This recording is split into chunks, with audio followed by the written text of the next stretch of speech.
Adi Baba Filipi Leku Zvemangoma ezvichipo pamwe udovo kutadza kuziva ndiyo korona here maireva baba tumira ingarava toparara here makareva ndiyo korona here maireva ishe zvoyotirwadzisa kana kuti munhu wenyama pache zvake ari kungotidzidzisa mumwoyo mangu hamuna muvharo satani ongotirwadzisa dai matumira iye mozisi kurondero ijipita atisvitsa korona yacho zvinopedza hama misodzi yongogara ichisvima kakunge karukuva kachaoma nekuchema tenge tichazvimba matama zvimwe inyika yava kuguma zviri pane rino pasi zvakaoma irodzi dzenyu dai madzituma iche pasi rino pamwe dzamboshuma nehama dzedu hatichaonane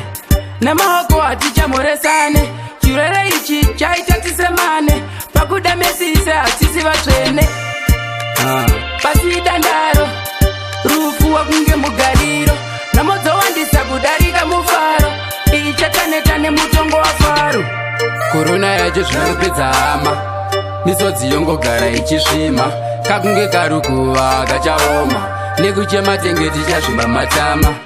zvimwe inyika yava kuguma zviri pane rino pasi zvakaoma irodzi dzenyu dai madzituma iche pasi rino pamwe dzamboshuma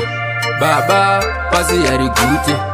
panongoswera pachirwera rute pachiti nhasi ndiani watingabvute chirwere ichi chaita tiome mate chaina ndiko kwachakatanga kuruma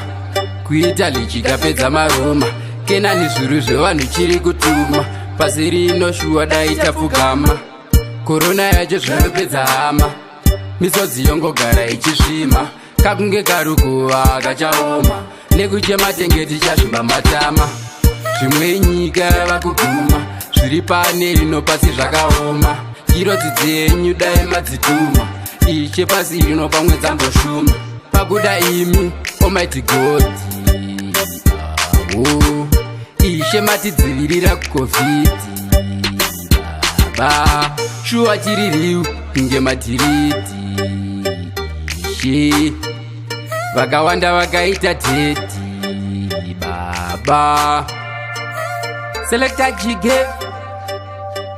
linofu post grandi Rolex